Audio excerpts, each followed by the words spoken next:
Hello everyone, आज मैं आ गई हूँ आपके पास एक नई वीडियो लेके। ये बीएड फर्स्ट सेमेस्टर के बच्चों के लिए है।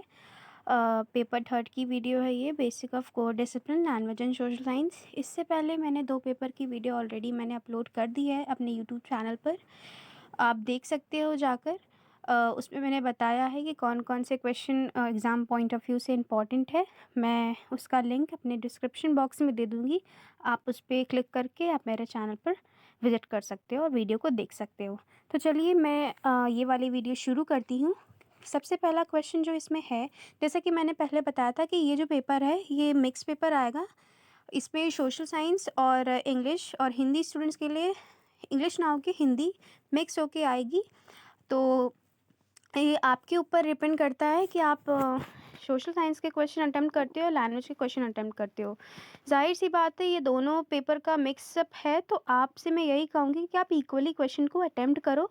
आप 3 क्वेश्चन चाहे लैंग्वेज के अटेम्प्ट कर लो, 2 क्वेश्चन आप सोशल साइंस के अटेम्प्ट कर लो, या तो इसका वाइस वर्सा कर लो, या जैसा आपको सूटेबल लगे आप कर सकते हो।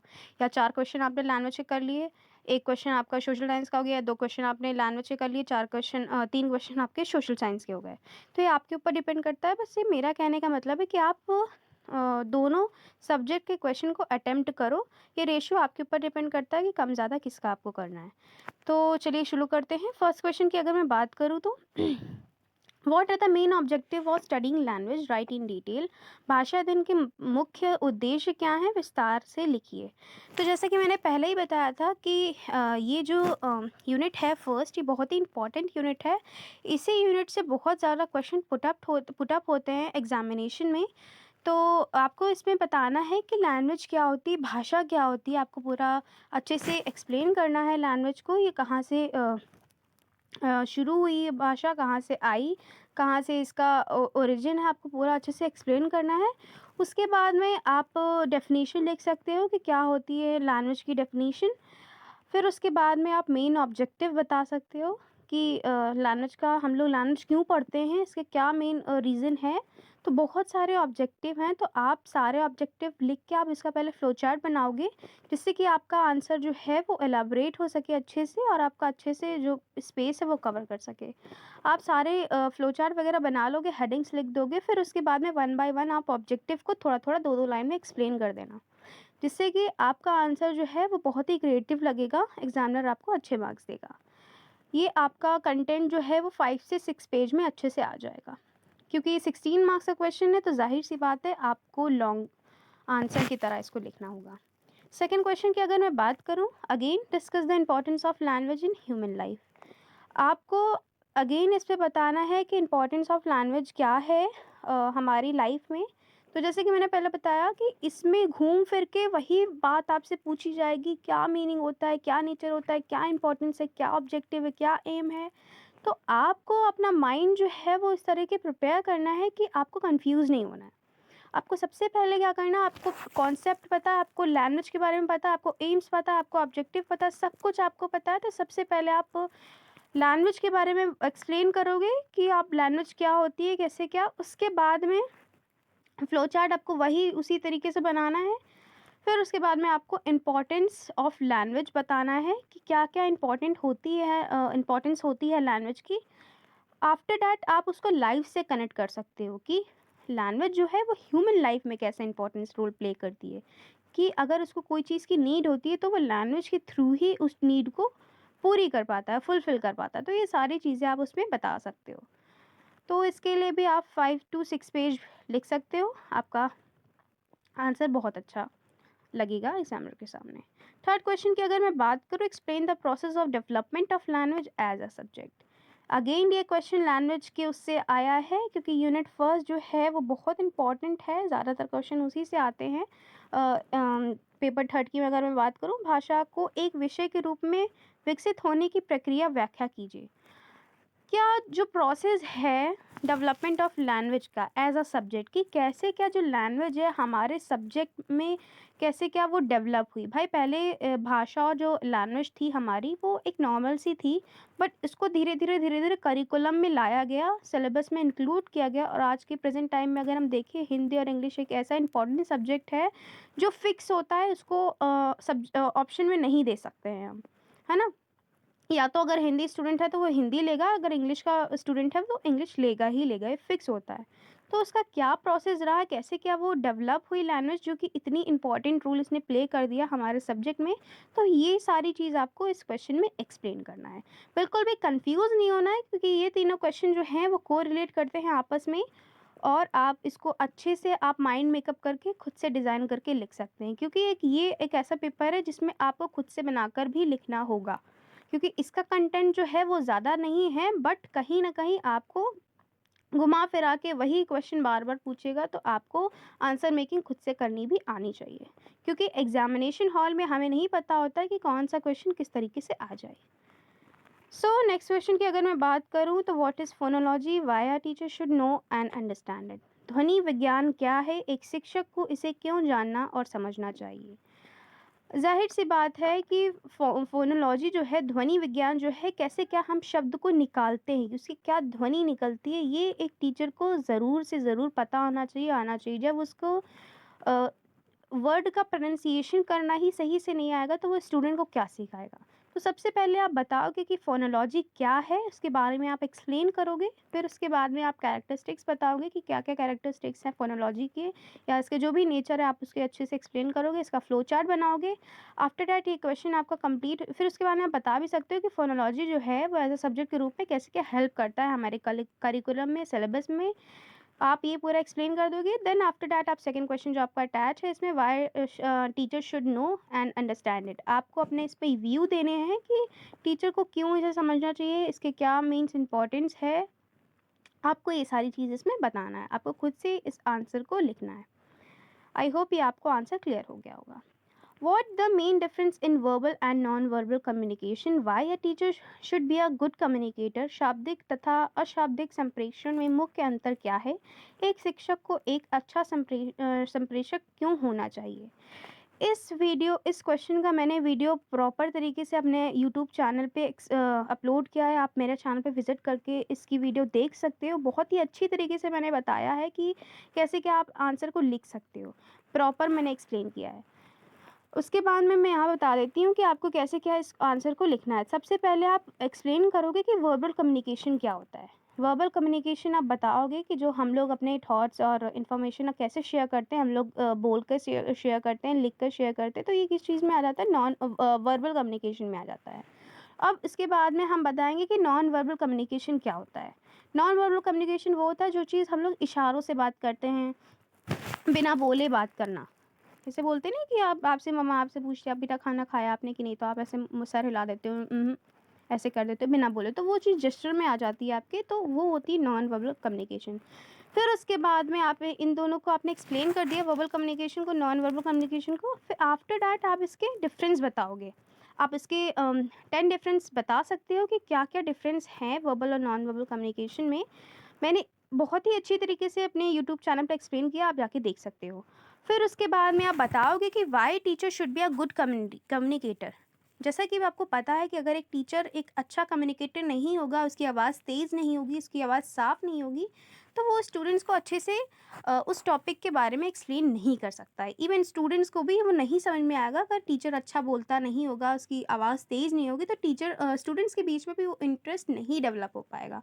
वो कहीं ना कहीं बोरियत फील करने लगेगा, और कहीं ना कहीं उसका इंटरेस्ट जो है वो गायब हो जाएगा। तो टीचर को क्यों एक अच्छा कम्युनिकेटर होना चाहिए, ये सारी बात मैंने आपको बता दी है। तो आप इसको अपनी लैंग्वेज में अपनी तरीके से डिज़ाइन करके लिख लीजिएगा एग्ज़ामिनेशन में, और आपको बहुत अच्छे मार्क्स मिलेंगे। नेक्स्ट क्वेश्चन की अगर मैं बात करूं, describe the objective of studying social services in school. अब ये जो है वो सोशल साइंस की तरफ आ गया है। विद्यालय में सामाजिक विषय के अध्ययन करने के लिए उद्देश्यों की विवेचना कीजिए। आपको फिर से मैं इसमें बताऊंगी कि आपको इसमें पहले बताना है कि सोशल साइंस क्या होती है, उसको अच्छे से एक्सप्लेन करना है। आफ्टर डैट आप इसका नेचर और कैरेक्टरिस्टिक्स भी बता सकते हो, उसकी 2-3 डेफिनेशन भी आप दे देना सोशल साइंस की कि क्या होती है। फिर उसके बाद में आप ऑब्जेक्टिव बताना कि कौन कौन से ऑब्जेक्टिव होते हैं सोशल साइंस के। फिर आपको इसके बाद आप थोड़ा सा इसको स्कूल से रिलेट करके बताइएगा कि क्यों हम लोग स्कूल में इसको पढ़ते हैं, क्योंकि जो सोशल साइंस है वो एक अपना मिक्सचर है कई सारे सब्जेक्ट का। इसमें हिस्ट्री, ज्योग्राफी, सिविक्स वगैरह सब कुछ रहती है, तो आपको कहीं न कहीं सिविक्स पॉलिटिकल से जो न्यूज़ देती है। ज्योग्राफ़ी क्या होती है, आपको अर्थ के बारे में बताती है ना? और हिस्ट्री क्या होती है, आपको पुराने पास्ट के बारे में बताती है। तो क्यों हमें इसके क्या-क्या ऑब्जेक्टिव हैं, क्यों हम पढ़ते हैं सोशल साइंस को अपने स्कूल करिकुलम में, तो आप इसके बता सकते हो कि क्यों नीड है हमें इसकी। ठीक है? नेक्स्ट क्वेश्चन की अगर हम बात करें तो discuss the step of the development of social science as a subject. Same वही क्वेश्चन लैंग्वेज में जैसे पूछा गया था वैसे ही इसमें पूछा गया है कि क्या-क्या मतलब कैसे क्या ये डेवलपमेंट हुआ सोशल साइंस को जिसको आज इतनी ज़्यादा इम्पोर्टेंस दी जाती है हमारे स्कूल करिकुलम में। जैसा कि मैंने बताया कि सोशल साइंस जो है वो एक मिक्सचर होता है 2-3 सब्जेक्ट का। वो हमें बहुत सी नॉलेज देता है एक ही सब्जेक्ट में। तो इसका बहुत ही बड़ा रोल है, तो कैसे ये धीरे-धीरे डेवलप हुआ हमारे स्कूल करिकुलम में, आप इसके स्टेप्स बता सकते हो। आप इसको अपने वर्ड्स में लिखोगे तो ज़्यादा मैं कहूँगी कि आसान रहेगा, क्योंकि बहुत सारे बच्चों के अलग-अलग व्यू होते हैं, पॉजिटिव व्यू, नेगेटिव व्यू, ये आपके ऊपर डिपेंड करता है। आशा करती हूँ आपको ये पॉइंट और क्वेश्चन समझ में आ गया होगा। और ये ज़्यादा लैंग्वेज एंड सोशल साइंस का पेपर ऐसा है कि आपको खुद से दिमाग लगा के करने वाला है ना? आपकी थिंकिंग कैपेबिलिटी बहुत ही अच्छी होनी चाहिए, लैंग्वेज मेकिंग भी अच्छी होनी चाहिए। आई होप ये आपको क्वेश्चन समझ में आ गया होगा। नेक्स्ट क्वेश्चन की अगर मैं बात करूँ, teaching of social science plays an important role in social development of student, justify this statement. सामाजिक विज्ञान का शिक्षण छात्रों के सामाजिक विकास में मुख्य भूमिका निभाता है, इस कथन का औचित्य बताइए। तो जैसा कि मैंने बताया कि सोशल साइंस अपने में एक बहुत बड़ा मिक्सचर है, इसमें हिस्ट्री, ज्योग्राफी, सिविक्स सब कुछ आता है। तो ये एक स्टूडेंट की पर्सनालिटी को डेवलप करता है, उसके माइंड को डेवलप करता है कि एक सब्जेक्ट में वो सारी चीज़ें, सारी नॉलेज को एनहांस करता है। उसको हिस्ट्री के बारे में भी पता चलता है, उसको सिविक्स के बारे में भी पता चलता है, उसको ज्योग्राफी के बारे में भी पता चलता है, उसको इकोनॉमिक्स के बारे में भी पता चलता है, और कहीं न कहीं उसको साइंटिफिक नॉलेज के बारे में भी पता चलता है। तो ये बहुत ही बड़ा मेजर रोल प्ले करता है हमारी स्टूडेंट्स की लाइफ में। तो इसको आपको बहुत ही अच्छी तरीके से एक्सप्लेन करना है। आप इसको पहले सोशल साइंस के बारे में बताओगे, फिर इसके आप इम्पोर्टेंस बताओगे, फिर इसके आप थोड़ी डेफिनेशन वगैरह भी लिख देना। फिर ये कैसे क्या रोल प्ले करता है टीचिंग में, स्कूल करिकुलम में, आप ये पूरा अच्छे से एक्सप्लेन करके अपने वर्ड्स में आप लिख के बताओगे। आई होप ये पॉइंट आपको क्लियर हो गया होगा। नेक्स्ट पॉइंट की अगर हम बात करें तो in less teaching method used in social science discuss any two in details. तो अगर मैं यहाँ पे इस क्वेश्चन में बात की जा रही है कि कौन कौन से टीचिंग मेथड हमें यूज़ करने चाहिए सोशल साइंस को पढ़ाने के लिए। और जब आप ये बता दोगे फिर उसके बाद में आपको 2 मेथड जो हैं उनको बहुत ही डीप में बताना पड़ेगा। मीन्स आपको 2 मेथड्स को 2-3 पेज में एक्सप्लेन करना पड़ेगा। तो सबसे पहले मैं बता दूँ कि इसको आपको सोशल साइंस को एक्सप्लेन कर देना, फिर उसके बाद में टीचिंग मेथड जो होते हैं वो कॉमन होते हैं। वो हर सब्जेक्ट में ऐसे ही यूज़ किए जा सकते हैं। मान लो यहाँ पे आपको सोशल साइंस ना देखकर अगर लैंग्वेज के बारे में बोलता है कि कौन से टीचिंग मेथड यूज़ करने हैं, तो आप उसमें भी वही सेम टीचिंग मेथड यूज़ करते हैं। Lecture method, inductive method, deductive method और क्वेश्चन आंसरिंग मेथड, बहुत सारे प्रोजेक्टिव मेथड, बहुत सारे मेथड होते हैं जो कि कॉमन होते हैं, वही सारे आप लिख सकते हो।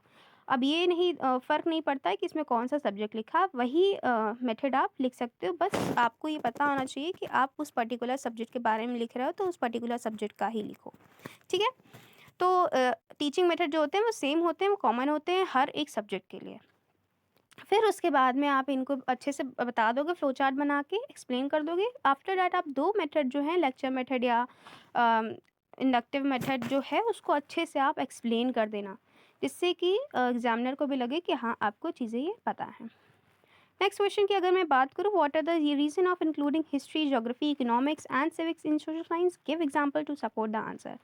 बच्चा छोटे पर से हम लोग पढ़ते आ रहे हैं कि सोशल साइंस जो है वो हिस्ट्री, ज्योग्राफी, सिविक्स, इकोनॉमिक्स का एक मिक्सचर है। हम लोग एनसीईआरटी की बुक जो होती है हम लोग की अलग अलग होती है। हम लोग पेपर में परेशान हो जाते थे कि अरे यार इतना ज़्यादा पढ़ना है, एक ही क्वेश्चन सब्जेक्ट है और 3-3 4-4 बुक पढ़नी है। तो क्या रीज़न है हिस्ट्री, ज्योग्राफी, इकोनॉमिक्स, सिविक्स को इंक्लूड करने का सोशल साइंस में? क्यों सिर्फ हम लोग सोशल साइंस के बारे में नहीं पढ़ते हैं, हिस्ट्री को भी क्यों पढ़ते हैं? जैसा कि मैंने बताया, हिस्ट्री को हम लोग इसलिए पढ़ते हैं पास्ट को जानने के लिए, क्या-क्या हमारे पास्ट में हुई चीज़ें, कैसे क्या मुगल्स के बारे में, वैदिक एजुकेशन कैसी थी। आपको कहीं न कहीं पता हो गया होगा, नॉलेज हो गई होगी, हिस्ट्री हम क्यों पढ़ते हैं।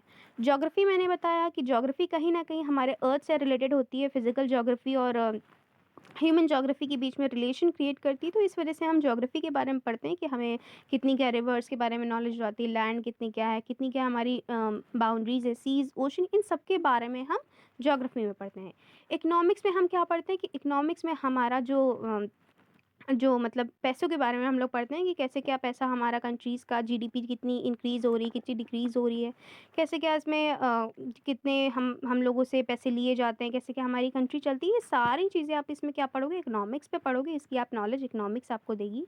उसके बाद में सिविक्स में हम पढ़ते हैं कि पॉलिटिकल इश्यूज़ के बारे में कि क्या-क्या हमारे राइट्स होते हैं, क्या-क्या हमारी ड्यूटीज़ होती है, फंडामेंटल ड्यूटीज़ क्या होती है, हमारा कॉन्स्टिट्यूशन कब फॉर्म हुआ था, क्या-क्या कौन-सा प्रीएम्बल हम मीन्स लागू हुआ था। और बहुत सारी चीज़ें हम इसमें पढ़ते हैं कि अलग-अलग कंट्रीज़ में कैसे क्या रूल्स और रेगुलेशंस है, हमारी कंट्रीज़ में कैसे क्या रूल्स एंड रेगुलेशन है। तो ये सारी नॉलेज जो है आपको एक सोशल साइंस सब्जेक्ट ही दे सकता है एक उसमें। तो मैंने आपको बता दिया क्या रीज़न है इसको पढ़ने का, और इसको आप अच्छे-अच्छे एग्ज़ाम्पल से और एक्सप्लेन कर सकते हो, क्योंकि वीडियो लंबी हो जाएगी, इस वजह से मैं इसमें एक्सप्लेन नहीं कर पा रही हूँ। आई होप मेरी बात आपको समझ में आ रही होगी। तो आप इसको अपने वर्ड्स में एक्सप्लेन करके लिखना, आपको बहुत अच्छे मार्क्स मिलेंगे। वीडियो अच्छी लगे तो लाइक, कमेंट, शेयर करना भूलना मत, ज़रूर करना। और मेरे चैनल को सब्सक्राइब करना और अपने दोस्तों के साथ शेयर करना। करते नहीं हो फ़िलहाल, बट कर देना। Thanks for the watching this video. और हाँ, एक बात और,